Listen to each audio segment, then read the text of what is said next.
Okay जी, Ramzan preparation series में आज हम डिस्कस कर रहे हैं रोज़ा के बारे में। यानी कि हर किसी को पता है रमज़ानुल मुबारक है, डिफरेंट इबादत करनी है, हमने रोज़ा रखना है और रोज़े की क्या टर्म एंड कंडीशंस है इसके बारे में हमें नॉलेज होना बहुत ज़रूरी है। रोज़ा का ये मतलब नहीं है कि आपने खाना पीना छोड़ा हुआ है and that is your fasting, कि आपने वाकई फास्टिंग की हुई है, आपने खाना पीना अपना छोड़ा हुआ है और आप आराम फरमा रहे हैं, सो रहे हैं, क्योंकि रोज़ेदार का सोना भी इबादत है, ठीक है।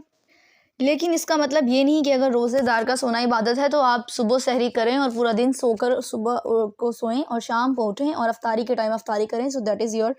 फास्टिंग, कि आपने रोज़ा रखा अल्लाह के लिए और आपने इसको कंप्लीट कर दिया और क्योंकि रोज़ेदार का सोना इबादत है। ऐसा बिल्कुल भी नहीं होता, ठीक है। रोज़े का मतलब ये नहीं है कि आपने सिर्फ खाने पीने का ही रोज़ा रखा है, कि आपने अपना पेट खाली किया हुआ है और प्यास को बर्दाश्त कर रहे हैं, दैट इज़ योर रोज़ा। रोज़ा हमें किस चीज़ का दरस देता है कि आप दूसरे उस इंसान की भूख प्यास को रियलाइज़ करें जो बेचारा पूरा साल इतना अच्छे से नहीं अफोर्ड कर सकता चीज़ों को जितना कि हम अफोर्ड कर सकते हैं, अल्हम्दुलिल्लाह।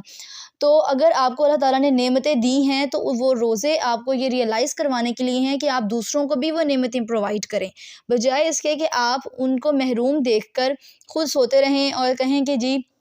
हमारी अफ्तारी में 10 डिशेज़ होना ज़रूरी है क्योंकि हम लोगों ने आज रोज़ा रखा हुआ था और अब हमने अफ्तारी करनी है। और जो आपके हमसाए में हैं या फिर कुछ इस तरह के लोग हैं जो कि खाली पानी से रोज़ा खोल रहे हैं और वो अपनी लाइफ पूरी की पूरी इस तरह से स्पेंड कर रहे हैं जैसे कि वो रमज़ान में ही घूम फिर रहे हैं। तो अगर हम उन चीज़ों के बारे में थोड़ा-सा कॉन्शियस नहीं है तो हमें इस चीज़ के बारे में सोचना चाहिए कि हमारा रोज़ा किस तरह काबिल कबूल है।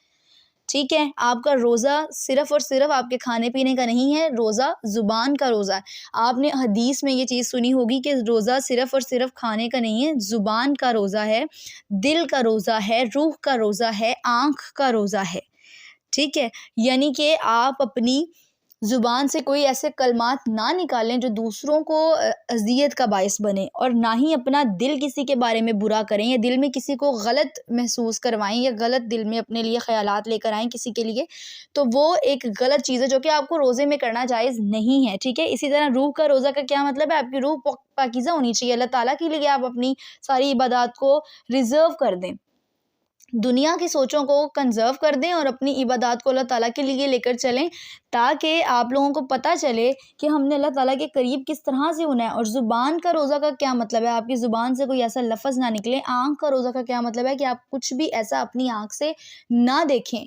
जो कि ज़ेब नहीं देता एक मुसलमान को देखना। कान का रोज़ा का क्या मतलब है कि आपके कान कुछ इस तरह की गुफ्तगू ना सुने, जैसे सॉन्ग्स वगैरह सुन रहे होते हैं लोग, तो इन चीज़ों से अवॉइड करें क्योंकि आपका रोज़ा है। रोज़ा हर चीज़ का रोज़ा है। आपके हाथ इस तरह का कोई काम ना करें जो दूसरों के लिए आज़ारी का बायस बने, आपके पाँव इस तरफ चलकर ना जाएँ जो दूसरों के लिए गलती का बायस बने या आपके लिए गुनाह का बायस बने। तो आपके जिस्म के हर अज़ा का रोज़ा होता है। रोज़ा सिर्फ़ आपका ये नहीं कि आपने सुबह को खाया और शाम तक खाली पेट रहे और उसके बाद शाम को खाना खा लिया, ये आपका रोज़ा इतना सा ही नहीं है। रोज़ा एक भारी ज़िम्मेदारी है और अगर आप उसको उठाते हैं तो आपको उसकी सारी कंडीशंस को कंप्लीट करना पड़ेगा। ऐसा नहीं है कि आप रोज़ा रखते हैं और उसके बाद आप ये सोचते हैं कि जी जो हमारी रूटीन में वर्किंग चल रही है, आप गीबत कर रहे हैं, चुगली चकारी एक दूसरे के साथ करने में मसरूफ़ हैं, या फिर आप लोग अपने हाथ से किसी के बारे में गलतियाँ किए जा रहे हैं, यानी कि किसी ने अच्छा खाना बनाया उसमें जानबूझकर आप कुछ इस तरह की चीज़ें ऐड कर दें जिससे कि उस बेचारे को